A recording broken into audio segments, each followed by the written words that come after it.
Break ਤੋਂ ਬਾਅਦ ਇੱਕ ਵਾਰ ਮੁੜ ਤੋਂ ਖਬਰ ਤੇ ਨਜ਼ਰ ਪ੍ਰੋਗਰਾਮ ਦੇ ਅਗਲੇ ਹਿੱਸੇ ਦੇ ਵਿੱਚ ਤੁਹਾਡਾ ਸਾਰਿਆਂ ਦਾ ਸਵਾਗਤ ਹੈ। ਤੁਸੀਂ ਜੁੜੇ ਹੋਏ ਹੋ ਪੰਜਾਬੀ ਰੇਡੀਓ ਯੂਐਸਏ ਦੇ ਨਾਲ ਤੇ ਪ੍ਰੋਗਰਾਮ ਦੇ ਵਿੱਚ ਮੈਂ ਹਾਂ ਪ੍ਰਵੀਨ ਸ਼ਰਮਾ। ਪਹਿਲੇ ਹਿੱਸੇ ਦੇ ਵਿੱਚ ਗੁਰਪ੍ਰੀਤ ਸਿੰਘ ਜੀ ਕਈ ਅਹਿਮ ਖਬਰਾਂ ਨੂੰ ਲੈ ਕੇ ਚਰਚਾ ਕਰਕੇ ਗਏ ਅਤੇ ਆਪਾਂ ਪ੍ਰੋਗਰਾਮ ਦੇ ਵਿੱਚ ਅਗਲੇ ਹਿੱਸੇ ਵੱਲ ਵਧਦੇ ਹਾਂ। ਰੁੱਖ ਕਰਦੇ ਹਾਂ ਮੋਗਾ ਦਾ। ਮੋਗਾ ਦੇ ਵਿੱਚ ਵਿੱਤ ਮੰਤਰੀ ਹਰਪਾਲ ਸਿੰਘ ਚੀਮਾ ਨੇ ਪੇਸ਼ੀ ਭੁਗਤੀ ਹੈ ਤੇ ਉਹ ਇਸ ਮਾਮਲੇ ਦੇ ਵਿੱਚ ਮੋਗਾ ਦੀ chief judicial magistrate Shilpi Gupta ਦੀ ਅਦਾਲਤ ਦੇ ਵਿੱਚ ਜਿਹੜਾ ਉਹ ਪੇਸ਼ ਹੋਏ ਸਨ। ਮਸਲਾ ਕੀ ਹੈ? ਸਾਬਕਾ ਕਾਂਗਰਸੀ ਵਿਧਾਇਕ ਤੇ ਹੁਣ ਭਾਜਪਾ ਆਗੂ ਡਾਕਟਰ ਹਰਜੋਤ ਕਮਲ ਵੱਲੋਂ ਮਾਣਹਾਨੀ ਦਾ ਮੁਕੱਦਮਾ ਦਾਇਰ ਕੀਤਾ ਗਿਆ ਸੀਗਾ ਤੇ ਉਸ ਮੁਕੱਦਮੇ ਦੇ ਵਿੱਚ ਹਰਪਾਲ ਸਿੰਘ ਚੀਮਾ ਨੇ ਪੇਸ਼ੀ ਭੁਗਤੀ ਹੈ। ਬਚਾਅ ਪੱਖ ਦੇ ਵਕੀਲਾਂ ਨੇ ਸਵਾਲਾਂ ਦੀ ਝੜੀ ਲਾਉਂਦੇ ਹੋਏ ਸਾਬਕਾ ਕਾਂਗਰਸ ਵਿਧਾਇਕ ਨੂੰ ਸਵਾਲ ਜਵਾਬ ਕੀਤੇ। ਵਿੱਤ ਮੰਤਰੀ ਹਰਪਾਲ ਚੀਮਾ ਵੱਲੋਂ ਅਦਾਲਤ ਦੇ ਵਿੱਚ ਕੇਸ ਦੀ ਪੈਰਵਾਈ ਦੇ ਲਈ ਐਡਵੋਕੇਟ ਨਿਰਪਾਲ ਸਿੰਘ ਧਾਲੀਵਾਲ, ਐਡਵੋਕੇਟ ਬਰਿੰਦਰਪਾਲ ਸਿੰਘ ਰੱਤੀਆਂ ਤੇ ਰਵਿੰਦਰਪਾਲ ਸਿੰਘ ਰੱਤੀਆਂ ਪੇਸ਼ ਹੋਏ। ਉਹਨਾਂ ਦੱਸਿਆ ਕਿ ਅਦਾਲਤ ਨੇ ਅਗਲੀ ਸੁਣਵਾਈ ਦੇ ਲਈ 4 ਅਗਸਤ ਜਿਹੜੀ ਆ ਉਹ ਮੁਕਰਰ ਕੀਤੀ ਹੈ। ਦੂਜੇ ਪਾਸੇ ਸਾਬਕਾ ਵਿਧਾਇਕ ਡਾਕਟਰ ਹਰਜੋਤ ਕਮਲ ਵੀ ਆਪਣੇ ਵਕੀਲ ਹਰਦੀਪ ਸਿੰਘ ਲੋਧੀ ਦੇ ਨਾਲ ਅਦਾਲਤ ਦੇ ਵਿੱਚ ਪੇਸ਼ ਹੋਏ ਸਨ। ਇਸ ਤਰ੍ਹਾਂ ਪਿਛਲੇ ਦਿਨੀ ਇੱਕ ਖਬਰ ਦੀ ਚਰਚਾ ਪੰਜਾਬੀ ਰੇਡੀਓ ਯੂਐਸਏ ਦੇ ਇਸੇ ਮੰਚ ਤੇ ਆਪਾਂ ਕੀਤੀ ਸੀਗੀ। ਉਹ ਖਬਰ ਸੀਗੀ ਕਿ ਜਿਹੜੇ ਅਗਨੀਵੀਰ ਨੇ, ਅਗਨੀਪਥ ਸਕੀਮ ਸਰਕਾਰ ਨੇ ਲਿਆਂਦੀ ਸੀਗੀ ਤੇ ਉਸ ਅਗਨੀਪਥ ਸਕੀਮ ਦੇ ਵਿੱਚ ਜਿਹੜੇ ਭਰਤੀ ਹੋ ਰਹੇ ਸੀਗੇ ਨੌਜਵਾਨ, ਉਹਨਾਂ ਨੂੰ ਅਗਨੀਵੀਰ ਕਿਹਾ ਜਾਂਦਾ ਸੀਗਾ। ਉਹ ਬਹੁਤ ਵੱਡੀ ਗਿਣਤੀ ਦੇ ਵਿੱਚ ਟ੍ਰੇਨਿੰਗ ਛੱਡ ਕੇ ਭੱਜ ਗਏ ਤੇ ਉਸੇ ਖਬਰ ਦੇ ਵਿੱਚ ਆਪਾਂ ਇਹ ਵੀ ਚਰਚਾ ਕੀਤੀ ਸੀਗੀ ਕਿ ਜਦੋਂ ਇਹ ਅਗਨੀਪਥ ਸਕੀਮ ਲਾਂਚ ਕੀਤੀ ਸੀ, ਉਦੋਂ ਲਾਂਚਿੰਗ ਤੋਂ ਬਾਅਦ ਇਸ ਸਕੀਮ ਦੇ ਨਾਲ ਜਿਹੜੇ ਲੋਕ ਇਤਫਾਕ ਨਹੀਂ ਸੀ ਰੱਖਦੇ, ਖਾਸ ਕਰਕੇ ਨੌਜਵਾਨ ਤਬਕਾ, ਜਿਨ੍ਹਾਂ ਦਾ ਕਹਿਣਾ ਇਹ ਸੀਗਾ ਕਿ 4 ਸਾਲਾਂ ਬਾਅਦ ਜੇ ਸਾਨੂੰ ਰਿਟਾਇਰ ਕਰਨਾ ਤੇ ਅਸੀਂ 18-20 ਸਾਲ ਦੀ ਉਮਰ 'ਚ ਭਰਤੀ ਹੋ ਜਾਵਾਂਗੇ ਤੇ 24 ਸਾਲਾਂ ਦੀ ਉਮਰ 'ਚ ਅਸੀਂ ਰਿਟਾਇਰ ਹੋ ਜਾਵਾਂਗੇ। ਬਾਅਦ ਦੇ ਵਿੱਚ ਅਸੀਂ ਲੋਕਾਂ ਨੂੰ ਕੀ ਦੱਸਾਂਗੇ ਕਿ ਅਸੀਂ ਆਰਮੀ ਰਿਟਾਇਰਡ ਹਾਂ ਜਾਂ ਅਸੀਂ ਕੀ ਆਪਦਾ ਸਟੇਟਸ ਕੀ ਸ਼ੋ ਕਰਾਂਗੇ। ਤਾਂ ਉਸ ਤੋਂ ਬਾਅਦ ਕੀ ਹੋਇਆ ਕਿ ਵੱਡੇ ਪੱਧਰ ਤੇ ਰੋਸ ਮੁਜ਼ਾਹਰੇ ਹੋਏ। ਬਿਹਾਰ ਦੇ ਵਿੱਚ ਤਾਂ ਸਾੜ ਫੂਕ ਵੀ ਹੁੰਦੀ ਆਪਾਂ ਦੇਖਿਆ। ਹੁਣ ਇੱਕ ਵਾਰ ਮੁੜ ਤੋਂ ਭਾਰਤ ਦੇ ਵਿੱਚ ਬੇਰੁਜ਼ਗਾਰੀ ਦਾ ਜਿਹੜਾ ਆਲਮ ਹੈ, ਬੇਰੁਜ਼ਗਾਰੀ ਦਾ ਜਿਹੜਾ ਪੱਧਰ ਹੈ, ਉਹਦੀ ਇੱਕ ਵਾਰ ਫਿਰ ਤੋਂ ਚਰਚਾ, ਕਿਉਂਕਿ ਇਸ ਖਬਰ ਨੇ ਬੇਸ਼ੱਕ ਇਹਨੂੰ ਇੰਡੀਅਨ ਮੀਡੀਆ ਨੇ ਤਾਂ ਦਬੋਚਣ ਦੀ ਕੋਸ਼ਿਸ਼ ਕੀਤੀ, ਪਰ ਇਹ ਖਬਰ ਦਬੀ ਨਹੀਂ। ਕੌਮਾਂਤਰੀ ਮੀਡੀਆ ਦੇ ਵਿੱਚ ਇਹਨਾਂ ਖਬਰਾਂ ਦੀ ਚਰਚਾ ਜ਼ਰੂਰ ਹੋਈ ਹੈ। ਅਸਲ ਦੇ ਵਿੱਚ ਗੱਲ ਕੀ ਹੈ ਕਿ ਭਾਰਤ ਦੇ ਵਿੱਚ ਨੌਜਵਾਨਾਂ ਦੀ ਆਬਾਦੀ ਸਭ ਤੋਂ ਵੱਧ ਹੈ ਤੇ ਨੌਜਵਾਨ ਹਮੇਸ਼ਾ ਭਵਿੱਖ ਦਾ ਸੁਪਨਾ ਦੇਖਦਾ ਹੈ ਤੇ ਉਹ ਊਰਜਾ ਦੇ ਨਾਲ ਭਰੇ ਸਮਾਜ, ਆਦਰਸ਼ ਸਮਾਜ ਦੀ ਸਿਰਜਣਾ ਕਰਨਾ ਚਾਹੁੰਦਾ। ਪਰ ਸਰਕਾਰ ਦੀਆਂ ਕਾਰਪੋਰੇਟ ਪੱਖੀ ਨੀਤੀਆਂ ਕਰਕੇ ਹੁਣ ਜਿਹੜੀ ਬੇਰੁਜ਼ਗਾਰੀ ਆ, ਉਹਨਾਂ ਦੇ ਸੁਪਨਿਆਂ ਨੂੰ ਚੁਕਣਾ ਚੂਰ ਕਰ ਰਹੀ ਹੈ। ਉਹ ਨਿਰਾਸ਼ ਹੋ ਕੇ ਸਮਾਜ ਦੇ ਲਈ ਬੋਝ ਬਣ ਜਾਂਦਾ। ਅੱਜ ਆਪਾਂ ਦੇਖਦੇ ਹਾਂ ਕਿ ਵੱਡੀ ਪੱਧਰ ਤੇ ਨੌਜਵਾਨ ਪੀੜ੍ਹੀ ਦੇ ਵਿੱਚ ਨਿਰਾਸ਼ਤਾ ਦਾ ਆਲਮ ਹੈ। ਅਸਲ ਦੇ ਵਿੱਚ ਪਿਛਲੇ ਦਿਨੀ ਇੱਕ ਹੋਰ ਖਬਰ ਤੇ ਜਿਹੜੀ ਚਰਚਾ ਹੋਣੀ ਚਾਹੀਦੀ ਸੀ, ਦੋਨੇ ਖਬਰਾਂ ਆਪੋ ਆਪ ਦੇ ਵਿੱਚ ਇੱਕ ਦੂਜੇ ਦੀਆਂ ਪੂਰਕ ਨੇ। ਪਿਛਲੇ ਦਿਨੀ ਖੁਦਕੁਸ਼ੀ ਦੀਆਂ ਘਟਨਾਵਾਂ ਨੂੰ ਲੈ ਕੇ ਦੇਸ਼ ਦੀ ਰਾਸ਼ਟਰਪਤੀ ਨੇ ਚਿੰਤਾ ਪ੍ਰਗਟਾਈ ਹੈ। ਇੰਡੀਅਨ ਇੰਸਟੀਚਿਊਟ ਆਫ ਟੈਕਨੋਲੋਜੀ ਦੇ ਵਿੱਚ, ਇੰਡੀਅਨ ਇੰਸਟੀਚਿਊਟ IIT ਜਿਹਨੂੰ ਕਿਹਾ ਜਾਂਦਾ, ਜਿਹਦੇ ਵਿੱਚ ਦੇਸ਼ ਭਰ ਦਾ ਉਹ ਟੈਲੈਂਟ, ਉਹ ਲੋਕ ਆਉਂਦੇ ਨੇ ਜਿਹੜੇ ਬੌਧਿਕ ਪੱਖੋਂ ਬੜੇ ਸਮਰੱਥ ਮੰਨੇ ਜਾਂਦੇ ਆ ਤੇ ਉਹਨਾਂ ਦੇ ਵਿੱਚ ਪਿਛਲੇ ਸਮੇਂ ਤੋਂ ਵਿਦਿਆਰਥੀ ਖੁਦਕੁਸ਼ੀ ਵੱਲ ਵਧ ਰਹੇ ਆ। ਇਸੇ ਤਰ੍ਹਾਂ ਫਰਵਰੀ ਮਹੀਨੇ ਦੇ ਵਿੱਚ IIT ਮੁੰਬਈ ਦੇ ਇੱਕ ਦਲਿਤ ਵਿਦਿਆਰਥੀ ਨੇ ਖੁਦਕੁਸ਼ੀ ਕੀਤੀ ਸੀ ਤੇ ਪਿਛਲੇ 5 ਸਾਲਾਂ ਦਾ ਜੇ ਡਾਟਾ ਖੰਗਾਲੀਏ ਤਾਂ IIM ਤੇ ਇਹਨਾਂ ਦੇ ਨਾਲ ਜਿਹੜੀ NITs ਆ, ਯਾਨੀ ਕਿ IITs Indian institute of technology, IIM Indian institute of management, IITs national institutes of technology, ਇੱਥੇ ਘੱਟੋ ਘੱਟ 70 ਦੇ ਕਰੀਬ ਵਿਦਿਆਰਥੀਆਂ ਨੇ ਖੁਦਕੁਸ਼ੀ ਕਰਕੇ ਆਪਣੀਆਂ ਜਾਨਾਂ ਲੈ ਲਈਆਂ। ਜੇ ਇਹਨਾਂ ਦੇ ਵਿੱਚ ਉਚੇਰੀ ਵਿੱਦਿਆ ਦੇ ਅੰਕੜੇ ਜੋੜ ਦਿੱਤੇ ਜਾਣ ਤਾਂ ਖੁਦਕੁਸ਼ੀ ਕਰਨ ਵਾਲਿਆਂ ਦੀ ਗਿਣਤੀ ਬਹੁਤ ਜ਼ਿਆਦਾ ਵੱਧ ਹੈ। ਇਸੇ ਸਾਲ ਰਾਜਸਥਾਨ ਦੇ ਕੋਟਾ, ਜਿੱਥੇ ਕਿ ਕੋਟਾ ਉਹ ਸ਼ਹਿਰ ਹੈ ਜਿਹੜਾ ਕਿ ਤਕਨੀਕੀ ਤੇ ਮੈਡੀਕਲ ਵਿਦਿਅਕ ਅਦਾਰਿਆਂ ਦੇ ਵਿੱਚ ਦਾਖਲੇ ਜਿਹੜੇ ਲੋਕ ਲੈਂਦੇ ਨੇ, ਉਹਨਾਂ ਲਈ ਇਮਤਿਹਾਨਾਂ ਦਾ ਕੇਂਦਰ ਬਣ ਚੁੱਕਿਆ। ਉੱਥੇ ਵੀ 2 ਵਿਦਿਆਰਥੀਆਂ ਦੀਆਂ ਲਗਾਤਾਰ ਖੁਦਕੁਸ਼ੀ ਦੀਆਂ ਵਾਰਦਾਤਾਂ ਨੇ ਸਾਰਿਆਂ ਦਾ ਧਿਆਨ ਖਿੱਚਿਆ ਸੀ। ਰਾਸ਼ਟਰਪਤੀ ਨੇ ਹੁਣ ਅਧਿਆਪਕਾਂ ਨੂੰ ਅਪੀਲ ਕੀਤੀ ਹੈ ਕਿ ਉਹਨਾਂ ਵਿਦਿਆਰਥੀਆਂ ਜਿਨ੍ਹਾਂ ਦੇ ਵਿੱਚ ਖੁਦਕੁਸ਼ੀ ਕਰਨ ਬਾਰੇ ਰੁਝਾਨ ਧਿਆਨ ਦੇ ਵਿੱਚ ਆਇਆ ਹੋਵੇ, ਉਹਨਾਂ ਦਾ ਖਾਸ ਖਿਆਲ ਰੱਖਿਆ ਜਾਵੇ। ਤਕਨੀਕੀ ਤੇ ਮੈਡੀਕਲ ਵਿਸ਼ੇ ਇਹੋ ਜਿਹੇ ਆ ਜਿਨ੍ਹਾਂ ਦੀ ਪੜ੍ਹਾਈ ਕਈ ਵਿਦਿਆਰਥੀਆਂ ਤੇ ਮਾਨਸਿਕ ਬੋਝ ਪਾਉਂਦੀ ਹੈ। ਵਿਦਿਆਰਥੀਆਂ ਦਾ ਆਪਸ ਦੇ ਵਿੱਚ ਮੁਕਾਬਲਾ ਬਹੁਤ ਜ਼ੋਰਾਂ ਤੇ ਹੈ ਤੇ ਇਸ ਮੁਕਾਬਲੇ ਦੇ ਵਿੱਚ ਵਿਦਿਆਰਥੀਆਂ ਨੂੰ ਪਿੱਛੇ ਰਹਿ ਜਾਣ ਦਾ ਡਰ ਹਮੇਸ਼ਾ ਸਤਾਉਂਦਾ ਰਹਿੰਦਾ। ਉਹਨਾਂ ਦੇ ਅੱਗੇ ਇੱਕ ਟਾਰਗੇਟ ਆ, ਅਸੀਂ 98%, ਅਸੀਂ 99%, ਅਸੀਂ 96%, ਇਸ ਤਰ੍ਹਾਂ ਦਾ ਟਾਰਗੇਟ ਹੈ ਜਿਹੜਾ ਕਿ ਉਹਨਾਂ ਦੇ ਮਾਪਿਆਂ ਜਾਂ ਉਹਨਾਂ ਨੂੰ ਟੀਚ ਕਰਨ ਵਾਲੇ ਜਿਹੜੇ ਟੀਚਿੰਗ ਦਿੰਦੇ ਨੇ ਲੋਕ, ਉਹਨਾਂ ਵੱਲੋਂ ਦਿੱਤਾ ਜਾਂਦਾ ਹੈ। ਇਹ ਤਾਂ ਰਹੀ ਵਿੱਦਿਅਕ ਅਦਾਰਿਆਂ ਦੀ ਗੱਲ। ਪਰ ਅਸਲ ਦੇ ਵਿੱਚ ਹੁਣ ਕੀ ਹੈ, ਬੇਰੁਜ਼ਗਾਰੀ ਪਿਛਲੇ ਦਿਨੀ ਤੁਹਾਨੂੰ ਯਾਦ ਹੋਣਾ ਆਪਾਂ ਇਸੇ ਮੰਚ ਤੇ ਇੱਕ ਰਿਪੋਰਟ ਲੈ ਕੇ ਆਏ ਸੀ ਜਿਹਦੇ ਵਿੱਚ ਇਹ ਗੱਲ ਕਹੀ ਗਈ ਸੀਗੀ ਕਿ ਜਿਹੜੀ ਮੋਦੀ ਸਰਕਾਰ ਆ ਉਹਨੇ 45 ਸਾਲਾਂ ਬਾਅਦ ਭਾਰਤ ਦੇ ਵਿੱਚ 45 ਸਾਲਾਂ ਬਾਅਦ ਬੇਰੁਜ਼ਗਾਰੀ ਦੇ ਰਿਕਾਰਡ ਟੁੱਟੇ ਸੀਗੇ ਤੇ ਉਹਨਾਂ ਨੇ ਆંકੜੇ ਲੁਕਾਉਣ ਦੀ ਕੋਸ਼ਿਸ਼ ਕੀਤੀ ਸੀਗੀ ਕਿ ਆંકੜੇ ਅਸੀਂ ਜੱਗ ਜ਼ਾਹਰ ਨਹੀਂ ਕਰਨੇ ਆંકੜੇ ਅਸੀਂ ਸ਼ੋਅ ਨਹੀਂ ਕਰਨੇ। ਹੁਣ ਕੀ ਹੈ, ਹੁਣ ਭਾਰਤ ਦੇ ਵਿੱਚ ਗੱਲ ਕੀ ਹੈ ਕਿ ਨੌਜਵਾਨ ਵਰਗ ਆ ਜਿਹੜਾ ਉਹ ਆਪਣੇ ਸੁਪਨਿਆਂ ਨੂੰ ਟੁੱਟਦਾ ਵੇਖ ਕੇ ਸਦਮਾ ਨਾ ਸਹਾਰਦਿਆਂ ਮੌਤ ਨੂੰ ਗਲੇ ਲਾ ਰਿਹਾ। ਸਰਕਾਰੀ ਆંકੜਿਆਂ ਦੇ ਮੁਤਾਬਕ ਪਿਛਲੇ ਸਾਲ ਦੇ ਦੌਰਾਨ ਕਰੀਬ 25,000 ਪੜ੍ਹੇ ਲਿਖੇ ਨੌਜਵਾਨਾਂ ਨੇ ਭਾਰਤ ਦੇ ਵਿੱਚ ਨੌਕਰੀ ਮਿਲਣ, ਨੌਕਰੀ ਨਾ ਮਿਲਣ ਜਾਂ ਨੌਕਰੀ ਖੁੱਸ ਜਾਣ ਕਰਕੇ ਖੁਦਕੁਸ਼ੀ ਕੀਤੀ ਹੈ। 9 ਸਾਲ ਪਹਿਲਾਂ ਮੌਜੂਦਾ ਸਰਕਾਰ ਹਰ ਸਾਲ ਮੋਦੀ ਸਰਕਾਰ 2 ਕਰੋੜ ਨੌਕਰੀਆਂ ਦੇਣ ਦਾ ਵਾਅਦਾ ਕਰਕੇ ਸੱਤਾ ਦੇ ਵਿੱਚ ਆਈ ਸੀ। ਜਿੰਨਾ ਹੁਣ ਇਹਨਾਂ ਦਾ ਵਕਫਾ ਹੋ ਚੱਲਿਆ, ਜਿੰਨਾ ਇਹਨਾਂ ਦਾ ਕਾਰਜਕਾਲ ਹੋ ਚੱਲਿਆ, ਇਸੇ ਪੂਰੇ ਅਰਸੇ ਦੇ ਦੌਰਾਨ ਉਹ ਸਿਰਫ 7,22,000 ਨੌਕਰੀਆਂ ਦੇ ਸਕੀ ਹੈ। ਮੋਦੀ ਰਾਜ ਦੇ ਅਧੀਨ ਬੇਰੁਜ਼ਗਾਰੀ ਜਿਹੜੀ ਆ ਉਹ ਪਿਛਲੇ 45 ਸਾਲਾਂ ਦਾ ਰਿਕਾਰਡ ਤੋੜ ਕੇ ਸਿਖਰਾਂ ਤੇ ਪੁੱਜੀ ਹੈ। ਤੇ ਹੁਣ ਆਪਾਂ ਕਹਿੰਦੇ ਕਿ ਇੱਥੇ ਇਸੇ ਤਰ੍ਹਾਂ 3 ਅਪ੍ਰੈਲ ਦੀ ਗੱਲ ਹੈ ਜਦੋਂ 22 ਰਾਜਾਂ ਦੀਆਂ 113 ਜਥੇਬੰਦੀਆਂ ਦੇ ਪ੍ਰਤੀਨਿਧਾਂ ਨੇ ਮੀਟਿੰਗ ਕੀਤੀ ਹੈ ਤੇ ਉਹਨਾਂ ਨੇ ਸੰਯੁਕਤ ਯੁਵਾ ਮੋਰਚੇ ਦਾ ਗਠਨ ਕਰ ਦਿੱਤਾ ਹੈ। ਜਦੋਂ ਤੋਂ ਇਹ ਗਠਨ ਸੁਣਿਆ ਲੋਕਾਂ ਨੇ, ਜਦੋਂ ਤੋਂ ਇਹ ਯੁਵਾ ਮੋਰਚੇ ਦੇ ਬਾਰੇ ਗੱਲਬਾਤ ਲੋਕ ਸੁਣ ਰਹੇ ਆ, ਉਦੋਂ ਤੋਂ ਲੋਕਾਂ ਦੇ ਮਨਾਂ ਦੇ ਵਿੱਚ ਸਵਾਲ ਆ ਗਿਆ ਕਿ ਕੀ ਦੇਸ਼ ਪੱਧਰ ਤੇ ਹੁਣ ਕਿਸਾਨ ਅੰਦੋਲਨ ਵਾਂਗ ਕੋਈ ਨੌਜਵਾਨ ਵੀ ਅੰਦੋਲਨ ਕਰ ਸਕਦਾ ਹੈ? ਇਹ ਬਹੁਤ ਵੱਡਾ ਸਵਾਲ ਹੈ ਤੇ ਇਹਨਾਂ ਮੀਟਿੰਗਾਂ ਤੋਂ ਬਾਅਦ ਕਿਉਂਕਿ 22 ਰਾਜਾਂ ਦੀਆਂ 113 ਜਥੇਬੰਦੀਆਂ ਇਕੱਠੀਆਂ ਹੋਈਆਂ ਤੇ ਆਉਣ ਵਾਲੇ ਦਿਨਾਂ ਦੇ ਵਿੱਚ ਇਹਨਾਂ ਨੇ ਹੋਰ ਮੀਟਿੰਗਾਂ ਕਰਨੀਆਂ। ਲਾਮਬੰਦੀ ਦੇ ਵਿੱਚ ਇਹ ਸਾਰੇ ਲੱਗੇ ਹੋਏ ਆ।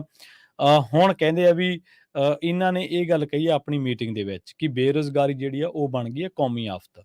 ਇਸ ਲਈ ਬੇਰੁਜ਼ਗਾਰੀ ਵਿਰੁੱਧ ਜਿਹੜੀ ਦੇਸ਼ ਵਿਆਪੀ ਅੰਦੋਲਨ ਛੇੜੇ ਬਿਨਾਂ ਹੁਣ ਕੋਈ ਹੋਰ ਚਾਰਾ ਨਹੀਂ ਹੈ। ਮੋਰਚੇ ਦਾ ਜਿਹੜਾ ਪਹਿਲਾ ਕੌਮੀ ਸੰਮੇਲਨ ਆ ਉਹ 15 ਜੁਲਾਈ ਨੂੰ ਦਿੱਲੀ ਦੇ ਵਿੱਚ ਹੋਣ ਜਾ ਰਿਹਾ। ਇਹਦੇ ਵਿੱਚ ਅੰਦੋਲਨ ਦੀ ਰੂਪਰੇਖਾ ਤਿਆਰ ਕੀਤੀ ਜਾਣੀ ਹੈ।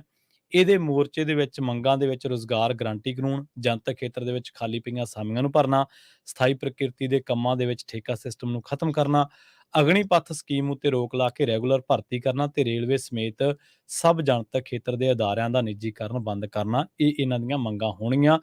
ਸਰਬ ਭਾਰਤ ਨੌਜਵਾਨ ਸਭਾ ਨੇ ਹੈਦਰਾਬਾਦ ਦੇ ਵਿੱਚ 3 ਰੋਜ਼ਾ ਕੌਮੀ ਵਰਕਸ਼ਾਪ ਲਾਈ ਹੈ ਤੇ ਇਹ ਲਾ ਕੇ ਰੁਜ਼ਗਾਰ ਦੀ ਗਰੰਟੀ ਲਈ ਭਗਤ ਸਿੰਘ ਕੌਮੀ ਰੁਜ਼ਗਾਰ ਗਰੰਟੀ ਕਾਨੂੰਨ ਬਨੇਗਾ ਦੀ ਮੰਗ ਨੂੰ ਲੈ ਕੇ ਹੁਣ ਅੰਦੋਲਨ ਛੇੜਨ ਦਾ ਫੈਸਲਾ ਕੀਤਾ ਹੈ।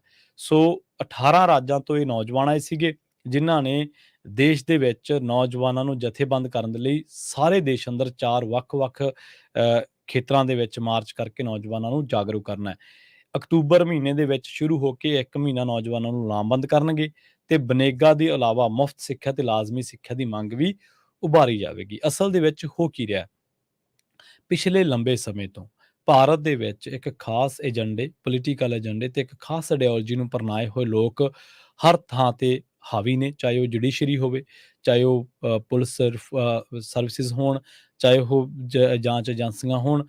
ਤਾਂ ਹੁਣ ਲੋਕਾਂ ਕੋਲੇ ਕੰਮ ਕੀ ਰਹਿ ਗਿਆ? ਸਵੇਰੇ ਕੋਈ ਖਬਰ ਆਈ ਕਿਸੇ ਸਿੱਖ ਵੀਰ ਤੋਂ ਕੋਈ ਖੁਨਾਮੀ ਹੋ ਗਈ, ਗਲਤੀ ਹੋ ਗਈ, ਕੋਈ ਟਰੱਕ ਵੱਜ ਗਿਆ ਕਿਤੇ, ਕਿਉਂਕਿ ਸਾਡੇ ਭਰਾ ਟਰੱਕਿੰਗ ਇੰਡਸਟਰੀ ਦੇ ਵਿੱਚ ਬਹੁਤ ਜ਼ਿਆਦਾ ਨੇ, ਭਾਰਤ ਦੀ ਗੱਲ ਕਰ ਰਿਹਾ ਮੈਂ, ਉਹਨੂੰ ਸਪਰੈਡ ਕਰੀ ਜਾਣਾ। ਕੋਈ ਮੁਸਲਿਮ ਭਾਈਚਾਰੇ ਨਾਲ ਜੁੜੀ ਖਬਰ ਆ ਗਈ, ਕੋਈ ਦਲਿਤ ਭਾਈਚਾਰੇ ਨਾਲ ਖਬਰ ਆ ਗਈ, ਉਹਨੂੰ ਮਸਾਲਾ ਲਾ ਕੇ ਉਹਨੂੰ ਹਰ ਪਹਿਲੂ ਤੋਂ ਵਿਸ਼ਲੇਸ਼ਣ ਕਰਕੇ ਉਹਨੂੰ ਇਸ ਤਰੀਕੇ ਨਾਲ ਕਰਨਾ ਵੀ ਜੇ ਜੇ ਇਸ ਚੀਜ਼ ਤੇ ਨਾ ਕੰਟਰੋਲ ਕੀਤਾ ਗਿਆ, ਜੇ ਇਸ ਚੀਜ਼ ਤੇ ਕਾਬੂ ਨਾ ਪਾਇਆ ਗਿਆ ਤੇ ਖਮਣੀ ਭਾਰਤ ਜਿਹੜਾ ਉਹਨੂੰ ਉਜਾੜੇ ਵੱਲ ਨੂੰ ਲੈ ਜਾਣਗੇ ਲੋਕ। ਇਸ ਤਰ੍ਹਾਂ ਦਾ ਇੱਕ ਨੈਰੇਟਿਵ ਸਿਰਜਿਆ ਗਿਆ। ਤੁਹਾਨੂੰ ਇੱਕ ਆਪਾਂ ਕਹਿੰਦੇ ਨਾ ਕਿ ਆਪਾਂ ਕਈ ਵਾਰੀ ਨਾ ਚੀਜ਼ਾਂ ਨੂੰ ਇਗਨੋਰ ਕਰ ਦਿੰਦੇ ਹਾਂ ਕਿ ਚੱਲ ਛੱਡ ਪਰਾਂ, ਇੰਨਾ ਕੁ ਕੀ ਹੈ, ਵੈਸੇ ਹੀ ਅਸੀਂ ਆਮ ਜ਼ਿੰਦਗੀ ਦੇ ਵਿੱਚ ਵੀ ਕਰਦੇ ਹਾਂ। ਪਰ ਅਸਲ ਦੇ ਵਿੱਚ ਨੈਰੇਟਿਵ ਕੀ ਹੈ? ਨੈਰੇਟਿਵ ਬਹੁਤ ਖਤਰਨਾਕ ਚੀਜ਼ ਆ। ਨੈਰੇਟਿਵ ਦੇ ਸਿਰ ਤੇ ਲੋਕ ਕੀ ਕਰਦੇ ਆ, ਜੇ ਮੰਨ ਲਓ ਆਪਾਂ ਕਿਸੇ ਪਿੰਡ ਦੀ ਗੱਲ ਕਰ ਲੈਂਦੇ ਹਾਂ ਜਾਂ ਆਪਾਂ ਕਿਸੇ ਪਰਿਵਾਰ ਦੀ ਗੱਲ ਕਰ ਲੈਂਦੇ ਹਾਂ ਜਾਂ ਆਪਾਂ ਕਿਸੇ ਆਰਗੇਨਾਈਜੇਸ਼ਨ ਦੀ ਗੱਲ ਕਰ ਲੈਂਦੇ ਹਾਂ, ਇੱਕ ਬੰਦਾ ਇੱਕ ਖਾਸ ਮੈਂਟੈਲਿਟੀ ਦੇ ਤਹਿਤ ਇੱਕ ਖਾਸ ਨੈਰੇਟਿਵ ਤਿਆਰ ਕਰਦਾ ਤੇ ਉਸ ਨੈਰੇਟਿਵ ਦੇ ਨਾਲ ਦੂਜਿਆਂ ਦੇ ਮਨਾਂ ਉੱਤੇ ਕਾਬੂ ਪਾਉਂਦਾ। ਫਿਰ ਉਹ ਜਿਹਨੂੰ ਚਾਹੁੰਦਾ ਉਹਨੂੰ ਆਪਣਾ ਮਾਨਸਿਕ ਗੁਲਾਮ ਬਣਾ ਲੈਂਦਾ, ਦੂਜਿਆਂ ਦੇ ਕੰਨ ਭਰ ਕੇ, ਦੂਜਿਆਂ ਦੀਆਂ ਮਾੜੀਆਂ ਗੱਲਾਂ ਕਰਕੇ ਉਹਨੂੰ ਉਹਦੇ ਵਿਰੁੱਧ ਕਰਨਾ। ਤੇ ਇਸ ਮਸਲੇ ਦੇ ਵਿੱਚ ਸਭ ਤੋਂ ਜ਼ਿਆਦਾ ਉਹ ਲੋਕ ਫਸਦੇ ਆ ਜਿਹੜੇ ਆਪਣੇ ਆਪ ਨੂੰ ਸਮਝਦੇ ਤਾਂ ਰੌਸ਼ਨ ਦਿਮਾਗ ਆ, ਜਿਹੜੇ ਆਪਣੇ ਆਪ ਨੂੰ ਮੰਨਦੇ ਤਾਂ ਹੈ ਕਿ ਜੇ ਅਸੀਂ ਨਾ ਹੋਏ ਦੁਨੀਆ ਤੇ ਤਾਂ ਪਤਾ ਨਹੀਂ ਕੀ ਹੋ ਜਾਣਾ। ਪਰ ਉਹ ਮਾਨਸਿਕ ਤੌਰ ਤੇ ਇੰਨੇ ਸਮਰੱਥ ਨਹੀਂ ਹੁੰਦੇ ਵੀ ਇਹਨਾਂ ਚਾਲਾਂ ਨੂੰ ਸਮਝ ਸਕਣ। ਸਾਡਾ ਦੁਖਾਂਤ ਇਹੀ ਆ ਨਾ ਕਿ ਪੰਜਾਬੀਆਂ ਨੇ ਆਜ਼ਾਦੀ ਦੇ ਵਿੱਚ ਐਡਾ ਵੱਡਾ ਯੋਗਦਾਨ ਪਾਇਆ। ਆਜ਼ਾਦੀ ਦੇ ਹਿੱਸੇ ਕੀ ਆ ਸਾਡੇ। ਉਸ ਤੋਂ ਬਾਅਦ ਲਗਾਤਾਰ ਅਸੀਂ ਦੇਸ਼ ਦਾ ਅੰਨ ਭੰਡਾਰ ਭਰ ਰਹੇ ਹਾਂ। ਅਸੀਂ ਆਪਦੀ ਧਰਤੀ ਖੋਖਲੀ ਕਰਕੇ ਅਸੀਂ ਸਰਕਾਰ ਦਾ, ਕੇਂਦਰ ਦਾ ਜਿਹੜਾ ਕੇਂਦਰੀ ਅਨਾਜ ਪੂਲ ਹੈ, ਉਹਨੂੰ ਅਸੀਂ ਫੁੱਲ ਰੱਖਿਆ। ਹਾਲਾਂਕਿ ਅਸੀਂ ਆਪਦਾ ਸਰੋਤ ਪਾਣੀ ਗਵਾ ਲਿਆ, ਪਰ ਬਦਲੇ 'ਚ ਸਾਨੂੰ ਕੀ ਮਿਲਿਆ? ਅੱਜ ਸਾਡੇ ਮੁੰਡੇ ਤੋਂ ਮੈਚ ਖੇਡਦੇ ਤੋਂ ਕੈਚ ਛੁੱਟ ਜੇ, ਲੋਕ ਖਾਲਿਸਤਾਨੀ ਕਹਿਣ ਲੱਗ ਪੈਂਦੇ। ਅਰਸ਼ਦੀਪ ਦੀ ਗੱਲ ਸੁਣ ਲਓ। ਅੱਜ ਪੰਜਾਬ ਦੇ ਵਿੱਚ ਜੇ ਕੋਈ ਕਿਸੇ ਯੂਪੀ ਦੇ ਭਰਾ ਨੇ, ਕਿਸੇ ਨੇ ਜਿਹੜਾ ਬਾਈ ਭਈਆ ਵਰਗ ਤੋਂ ਆਪਾਂ ਕਹਿ ਦਿੰਦੇ ਆਉਂਦਾ, ਉਹਦੇ ਨਾਲ ਕਿਸੇ ਦੀ ਕਾਹ ਸੁਣੀ ਹੋਗੀ ਮਾੜੀ ਮੋਟੀ ਕਿਸੇ ਨਾਲ, ਤੇ ਉਹ ਕਹਿ ਦਿੰਦੇ ਕਿ ਜੀ ਹੁਣ ਹਿੰਦੂਆਂ ਨੂੰ ਖਤਰਾ ਹੋ ਗਿਆ ਪੰਜਾਬ 'ਚ। ਸੋ ਇਹ ਚੀਜ਼ਾਂ ਜੋੜ ਦਿੰਦੇ ਆ। ਨੈਰੇਟਿਵ ਇਹ ਹੈ। ਨੈਰੇਟਿਵ ਉਹ ਖਤਰਨਾਕ ਚੀਜ਼ ਹੈ, ਬਿਰਤਾਂਤ ਉਹ ਖਤਰਨਾਕ ਚੀਜ਼ ਹੈ ਕਿ ਜਿਹੜੀਆਂ ਚੀਜ਼ਾਂ ਹੁੰਦੀਆਂ ਹੀ ਨਹੀਂ, ਜਿਹੜੀਆਂ ਚੀਜ਼ਾਂ ਐਗਜ਼ਿਸਟ ਹੀ ਨਹੀਂ ਕਰਦੀਆਂ, ਜਿਹੜੀਆਂ ਚੀਜ਼ਾਂ ਸਮਾਜ ਦੇ ਵਿੱਚ ਹੈ ਹੀ ਨਹੀਂ, ਜਿਹੜੀਆਂ ਚੀਜ਼ਾਂ ਕਿਸੇ ਸਿਸਟਮ ਦੇ ਵਿੱਚ ਹੈ ਹੀ ਨਹੀਂ, ਉਹਨਾਂ ਚੀਜ਼ਾਂ ਦਾ ਡਰ ਭੈ ਦਿਖਾ ਕੇ, ਉਹਨਾਂ ਚੀਜ਼ਾਂ ਪ੍ਰਤੀ ਲੋਕਾਂ ਦੀ ਨੈਗੇਟਿਵਿਟੀ ਤਿਆਰ ਕਰਕੇ ਉਹਦੇ ਵਿਰੁੱਧ ਦੂਜੇ ਨੂੰ ਵਰਤਣਾ, ਇਹ ਹਰ ਥਾਂ ਹੋ ਰਿਹਾ ਹੈ। ਇਹਨੂੰ ਆਪਾਂ ਦੇਖਦੇ ਹਾਂ ਨੈਰੇਟਿਵ ਨੂੰ ਛੋਟੇ ਰੂਪ ਦੇ ਵਿੱਚ, ਵੱਡੇ ਰੂਪ ਦੇ ਵਿੱਚ। ਅੱਜ ਕੱਲ੍ਹ ਹੀ ਅਸੀਂ ਅਪਡੇਟ ਕੈਲੀਫੋਰਨੀਆ ਦੇ ਵਿੱਚ ਖਬਰ ਸਾਂਝੀ ਕਰਕੇ ਹਟੇ ਹਾਂ ਕਿ ਇੱਕ ਏਸ਼ੀਅਨ ਬੰਦੇ ਨੂੰ 20 ਸਾਲ ਉਹਨੇ ਕੰਮ ਕੀਤਾ ਕੰਪਨੀ ਦੇ ਵਿੱਚ, ਏਸ਼ੀਅਨ ਬੰਦੇ ਨੂੰ ਸਿਰਫ ਇਸ ਕਰਕੇ ਵਿਤਕਰੇ ਦਾ ਸ਼ਿਕਾਰ ਹੋਣਾ ਪਿਆ ਕਿ ਬਈ ਉਹ ਏਸ਼ੀਅਨ ਸੀਗਾ। ਸੋ ਇਸੇ ਕਰਕੇ ਇਹ ਹਰ ਥਾਂ ਹੈ।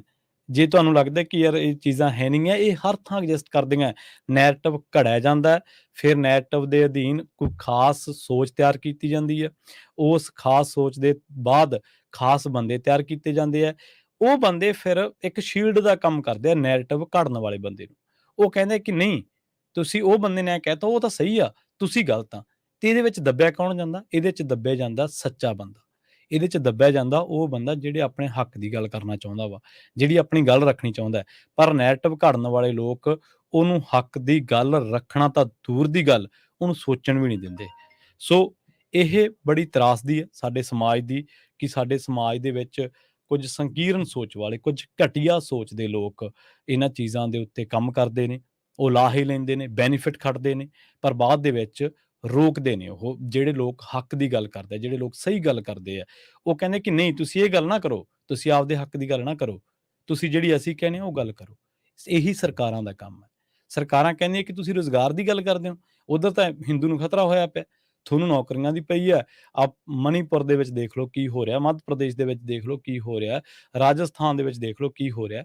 ਸਰਕਾਰ ਕਹਿੰਦੀ ਕਮਲਿਓ ਤੁਸੀਂ ਰੁਜ਼ਗਾਰ ਮੰਗਦੇ ਆ, ਇੱਥੇ ਹਿੰਦੂਆਂ ਨੂੰ ਖਤਰਾ ਹੋਇਆ ਪਿਆ, ਫਲਾਨੀ ਕਮਿਊਨਿਟੀ ਦਾ ਬੰਦੇ ਨੇ ਆਹ ਕਰਤਾ, ਧਿਉਂਕੀ ਕਮਿਊਨਿਟੀ ਦੇ ਬੰਦੇ ਨੇ ਆਹ ਕਰਤਾ, ਉਹਨੇ ਆਹ ਕਰਤਾ, ਵਲਾਂ ਕਰਤਾ। ਸੋ ਇਹੀ ਚੀਜ਼ ਆ, ਜਿਹੜੇ ਲੋਕ ਇਹਨਾਂ ਨੂੰ ਸਮਝਦੇ ਆ। ਔਰ ਮੈਂ ਕਈ ਵਾਰੀ ਦੇਖਦੇ ਆ, ਆਪਾਂ ਆਮ ਜ਼ਿੰਦਗੀ ਦੇ ਵਿੱਚ ਵੀ ਦੇਖਦੇ ਹਾਂ ਕਿ ਕਈ ਵਾਰੀ ਆਪਣੇ ਆਪ ਨੂੰ ਬੜੀ ਤੋਪ ਸਮਝਣ ਵਾਲੇ ਬੰਦੇ, ਆਪਣੇ ਆਪ ਨੂੰ ਬੜੇ ਕਹਿੰਦੇ ਕਹਾਉਂਦੇ, ਉਹ ਬੜੇ ਵੱਡੇ ਅਹੁਦਿਆਂ ਤੇ ਨੇ ਜਾਂ ਬੜੇ ਵੱਡੇ ਕੋਰਸ ਉਹਨਾਂ ਨੇ ਕੀਤੇ ਆ, ਬੜੀ ਤਕੜੀ ਉਹਨਾਂ ਨੇ ਪੜ੍ਹਾਈ ਕੀਤੀ ਹੈ, ਪਰ ਉਹ ਇਹਨਾਂ ਚੀਜ਼ਾਂ ਨੂੰ ਤੋੜ ਹੀ ਨਹੀਂ ਸਕਦੇ, ਇਹਨਾਂ ਚੀਜ਼ਾਂ ਨੂੰ ਸਮਝ ਨਹੀਂ ਸਕਦੇ।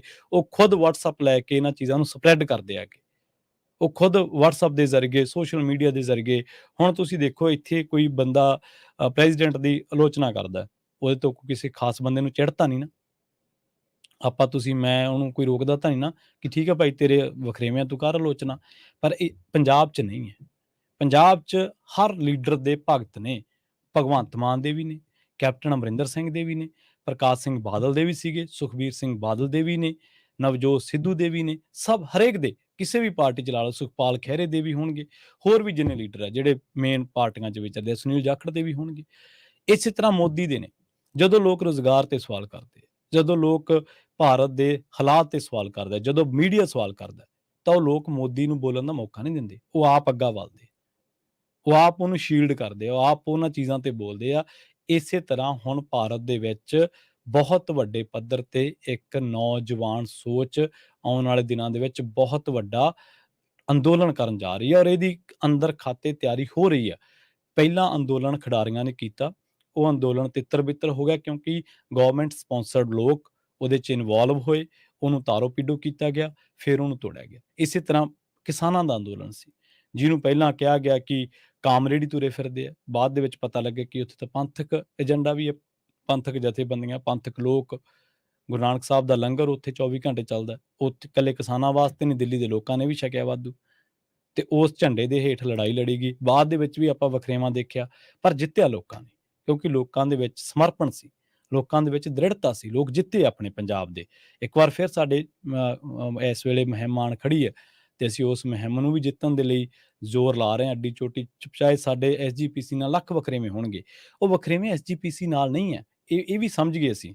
ਉਹ ਉੱਥੋਂ ਦੇ ਪ੍ਰਬੰਧਨ ਨਾਲ ਹੋ ਸਕਦੇ ਆ।